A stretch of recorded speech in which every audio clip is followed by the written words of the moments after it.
In the same way that governments should be afraid of their people, Hollywood should be afraid of their own constituents. And what we're talking about today, hello to you all. V for Vendetta is getting a TV series treatment coming out on HBO. Now, I might take the unpopular route of wait and see because I'm not here to trash talk it at all. I want to see what's actually going on with it because this could be good, but I also have other questions, much along the lines of what kind of story they're going to tell that wasn't told in the graphic novels and wasn't told in the adaptation by the Wachowski brothers in 2005. Who knows? We'll get into the article. If you guys like anything you see here, please hit that subscribe button. We greatly appreciate it. And now let's come take this journey with us because we don't know much, but we do know a few things. V for Vendetta TV series in the works at HBO. Apparently, this is a Variety exclusive because a couple of other sites didn't even have it on there. But it is common knowledge now. And let's get this ad out of the way so we can go into it. The TV series is currently in development. And according to sources, Pete Jackson is attached to write the series adaptation. James Gunn and Peter Safran of DC Studios will executive produce. Now, that might throw up some red flags. However, this is one of those things where I'm just like, hold on, let's wait and see. Because James Gunn has done a lot of good movies in the past. And he's only executive producing this one. So there's a possibility that it's good and it just has the money. There's another question that pops up immediately in my head that why has he not been touting this?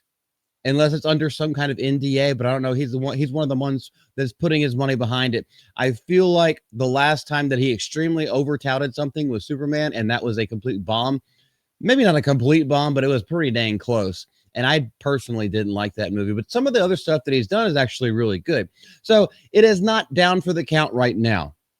As will Ben Stevenson via Poison Pen and Leanne Klein of Wall to Wall Media, which is part of Warner Brothers Television Studios. UK Warner Brothers Television will produce. Goodness gracious, let's look at the name of that little department. If we could even make an acronym. Wub to suck. Love to suck. Wub to suck. Wub to duh.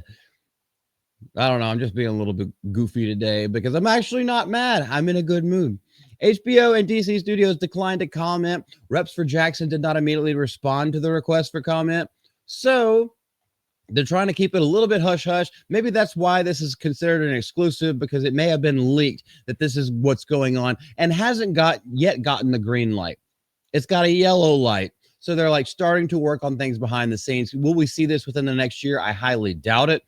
But it is being talked about. It is being, they're working out the details to fund it. And then what they will do with this story remains to be seen. But so far, it looks like it could be promising, especially since HBO is picking it up. And usually they kind of curate their shows to be a little bit more high quality. So we'll see. V for Vendetta began as a comic serial written by Alan Moore and illustrated by David Lloyd in 1982. And we all know, remember the 5th of November, the gunpowder treason and plot. I know of no reason why the gunpowder treason should ever be forgot. It was about Guy Fawkes way back in the day that plotted to blow up Parliament because the government was suffocating the people. Now, they put this, V for Vendetta, they put it in a dystopian near future society where they were doing the exact same thing, only it was a tale of revenge.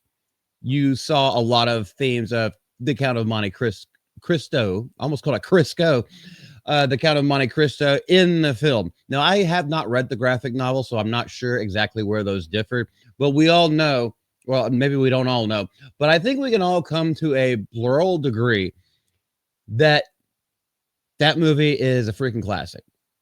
With Hugo Weaving playing V, we got Natalie Portman playing Evie. It was a great freaking film. And John Hurt. I want to say the late John Hurt because that dude's been old for like the last 40 years. Rest in peace, man. Great. Absolutely great acting, great casting, great way that it was set up, produced, directed, shot, and released. Story is set in Britain in a dystopian, not too distant future in which the country is controlled by the fascist Norse Fire Party. So it's a little black, the Finkerman, the little black thing with a red cross. An anarchist named V, known for his distinctive Guy Fawkes mask, seeks to topple the government with the help of Evie Hammond, a young woman V rescued from the country's secret police. I think we all know this already, but that's just a little recap, a little synopsis of the prologue of what gets you into that story. Should the V for Vendetta series move forward, it would be the latest DC Studios live-action show to find at home, because they had the Penguin from Matt Reeves' Batman. And that did extremely well. That show served as a direct follow-up to it and went on to win 9 Emmy Awards because the makeup and the acting was absolutely terrific. HBO has this, they have this quality that they expect way more than the average, like, Paramount Pictures, the average Amazon Prime show, the average Netflix show, Hulu show. But that's why I have to say wait and see.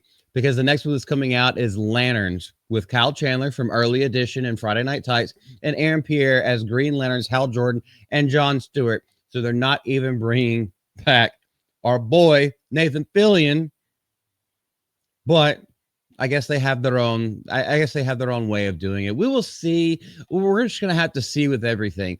As of right now, I've not seen anything like too red flaggy.